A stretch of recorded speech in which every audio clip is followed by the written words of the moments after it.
سب کو السلام علیکم ورحمۃ اللہ وبرکاتہ۔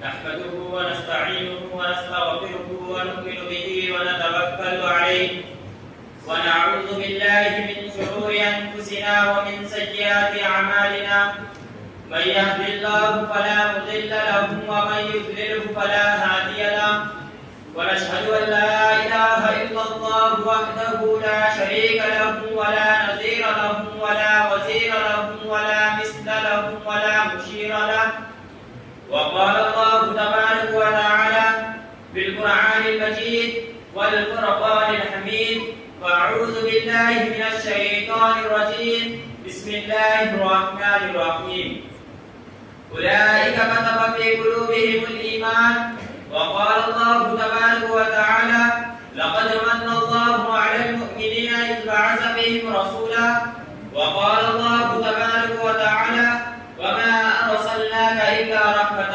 للعالمين وقال النبي صلى الله عليه وسلم أعطوا الأجير أجره قبل أن يجف عرقه صدق الله العظيم۔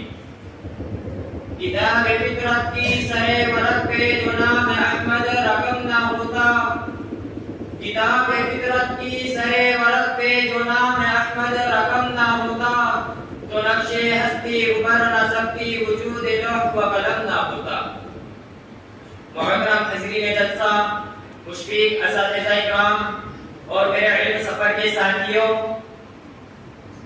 اور میرے بھائیوں اور بزرگوں دوستوں، آج کے اس باوقار اجلاس میں میں آپ حضرات کے سامنے سیرت طیبہ صلی اللہ علیہ وسلم پر لب کشائی کرنے کی جسارت کر رہا ہوں۔ میرے دوستو، میں نے آپ حضرات کے سامنے قرآن پاک کی وہ آیت پڑھی جس میں رب ذوالجلال نے ارشاد فرمایا کہ اے پیغمبر تم سارے جہانوں کے لیے رحمت للعالمین ہو۔ میرے دوستو، ایک آدمی مزدور ہے جب حضور صلی اللہ علیہ وسلم دنیا میں تشریف نہیں لائے تھے تو وہ سارا دن مزدوری کرتا تھا، 10 دن مزدوری کرتا تھا، مہینے گزر جاتے تھے، سال گزر جاتے تھے، لیکن اس کو مزدوری نہیں ملتی تھی۔ وہ دکھ میں مبتلا رہتا تھا، پریشانیوں میں مبتلا رہتا تھا، لیکن اسے کچھ نہ ملتا تھا۔ اس کے لیے کوئی ضابطہ نہیں تھا، کوئی دستور نہیں تھا، کوئی کتاب نہیں تھی، کوئی منصور نہیں تھا، لیکن میرے پیغمبر صلی اللہ علیہ وسلم نے فرمایا کہ قبل ان يجف عرقه کہ مزدور کا پسینہ خشک ہونے سے پہلے اس کی مزدوری ادا کر دی جائے۔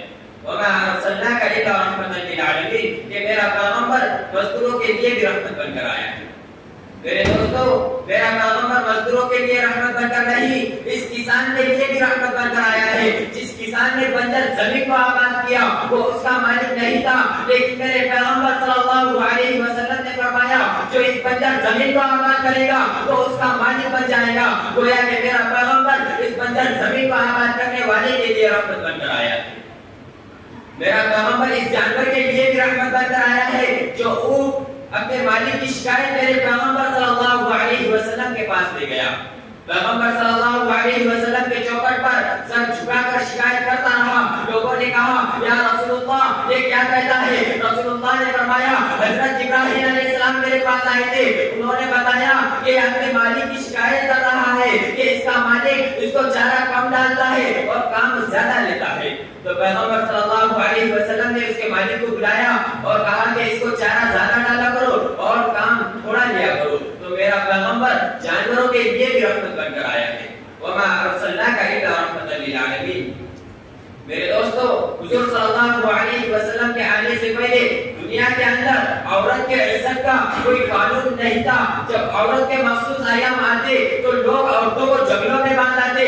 اگر عورت ماں ہوتی تو کوئی قدر نہ تھی، بیٹی ہوتی تو کوئی قدر نہ تھی، بہن ہوتی تو کوئی قدر نہ تھی، لیکن میرے پیغمبر صلی اللہ علیہ وسلم نے دنیا میں آنے کے بعد اسلام میں عورتوں کا سر اونچا کر دیا، عورتوں کو بلند کر دیا، عورتوں کو بلند کر دیا، عورتوں کو 4 حدیثیں دے دی۔ اگر عورت تیری بیٹی ہے تو تیری عزت ہے، اگر عورت تیری بہن ہے تو تیری آبرو ہے، اگر عورت تیری بیوی ہے تو اس کا خرچہ تیرے ذمہ واجب ہے، اگر عورت تیری ماں ہے تو اس کے قدموں کے نیچے جنت ہے۔ وما ارسلناك الا رحمة للعالمین کہ میرا پیغمبر سارے کائنات کے لیے رحمت بن کر آیا ہے۔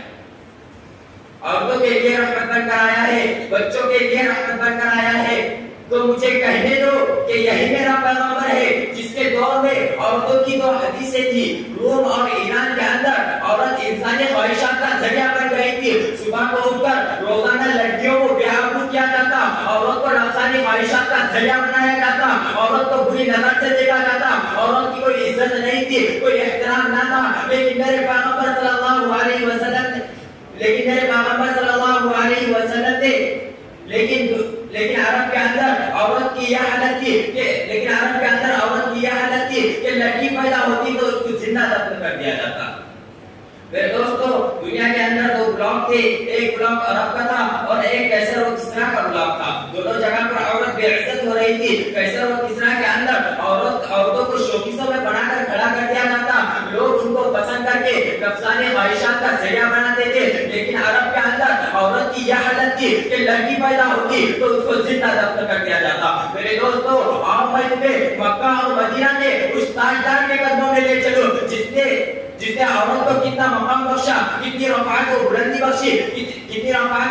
بخشی کہ اس پیغمبر صلی اللہ علیہ وسلم نے ارشاد فرمایا کہ عورت بری نظر کی چیز نہیں ہے. عورت 4 حدیثیں رکھتی ہے, بیٹی ہے تب بھی عزت والی ہے, بہن ہے تب بھی عزت والی ہے, بیٹی ہے تب بھی عزت والی ہے, ماں ہے.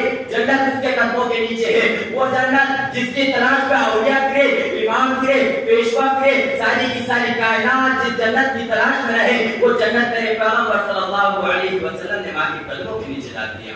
وما ارسلناک الا رحمۃ للعالمین, کہ میرا پیغمبر سارے کائنات کے لیے رحمت بن کر آیا ہے.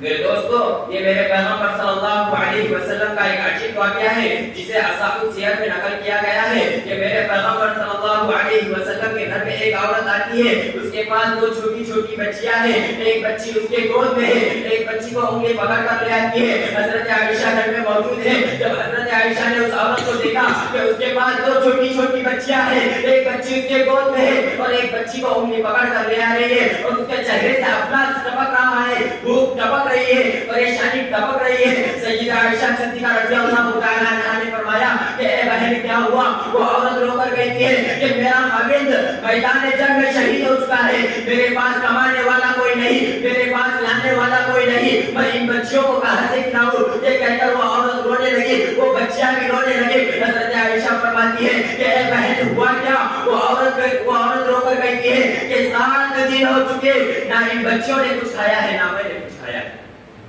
اما عائشہ رو پڑی اور گھر میں چلے گئی اور اندر جا کر ایک توشہ دان نکالا. اس توشہ دان میں کھجوریں ہوا کرتی تھی. اس توشہ دان میں ہاتھ ڈالا تو اس میں ایک کھجور نکلی, اور دوسرا توشہ دان نکالا, اس میں ہاتھ ڈالا تو اس میں بھی ایک کھجور نکلی. حضرت عائشہ وہ 2 کھجور لے آئی اور کہا کہ اے بہن, ایک کھجور تیرے لیے ہے اور ایک کھجور کے 2 حصے کر کے دونوں بیٹیوں کو دے دو. حضرت عائشہ نے وہ 2 کھجوریں اس عورت کو دے دیا. اس عورت نے ایک کھجور ایک بیٹی کو دے دی اور ایک دوسری کھجور دوسرے بیٹی کو دے دیا, اور خود نے کچھ نہ کھایا. وہ بیٹیاں کھجوروں پر ایسے جھپٹے کہ کہیں عرصے کے بھوکے ہیں. حضرت عائشہ نے دیکھا کہ اس عورت نے اب بھی کچھ نہیں کھایا, تو حضرت عائشہ پھر گھر میں چلے گئی اور پورے گھر میں ڈھونڈا, پورے گھر میں تلاش کیا تو ایک ڈوری کے اندر ایک کھجور ملی. حضرت عائشہ وہ کھجور لے آئی اور کہا کہ اے بہن, یہ کھجور تیرے لیے ہے, اب یہ کھجور تیرے لیے ہے. ان بچیوں نے تو کھجوریں کھائی ہیں. حضرت عائشہ نے وہ کھجور اس عورت کو دے دیا. اس عورت نے کہا کہ میرا تو گزارا ہو جائے گا, میں تو پانی پی کر بھی گزارا کر لوں گی, لیکن میری بیٹیاں ابھی بھوکی ہے. حضرت اس عورت نے اس کھجور کے 2 حصے کر کے دونوں بیٹیوں کو دے دیا اور خود نے پانی پی لیا اور بیٹیوں کو پانی پلا کر چلے گئی. تھوڑی دیر کے بعد پیغمبر علیہ السلام تشریف لائے. حضرت عائشہ نے سارا واقعہ میرے نبی کو سنایا. پیغمبر علیہ السلام کی آنکھوں سے آنسو نکل آئے. نبی علیہ السلام رو پڑے. پیغمبر علیہ السلام نے فرمایا عائشہ جاؤ, اس عورت کو تلاش کرو, جہاں بھی تمہیں وہ عورت مل جائے تو اس عورت کو کہنا پیغمبر علیہ السلام نے تمہیں جنت کی خوشخبری دی ہے. وما ارسلناک الا رحمۃ للعالمین, کہ میرا پیغمبر سارے کائنات کے لیے رحمت بن کر آیا ہے. میرے دوستو, شیخ الہند محمود الحسن رحمۃ اللہ علیہ نے حضور علیہ السلام کے شان میں بڑی عجیب بات کہی ہے اور جنت کو خطاب کیا ہے. شیخ الہند فرماتے ہیں کہ اے جنت, تجھ میں حور و قصور رہتے ہیں, میں نے مانا کہ ضرور رہتے ہیں. کہ اے جنت, تجھ میں حور و قصور رہتے ہیں, میں نے مانا کہ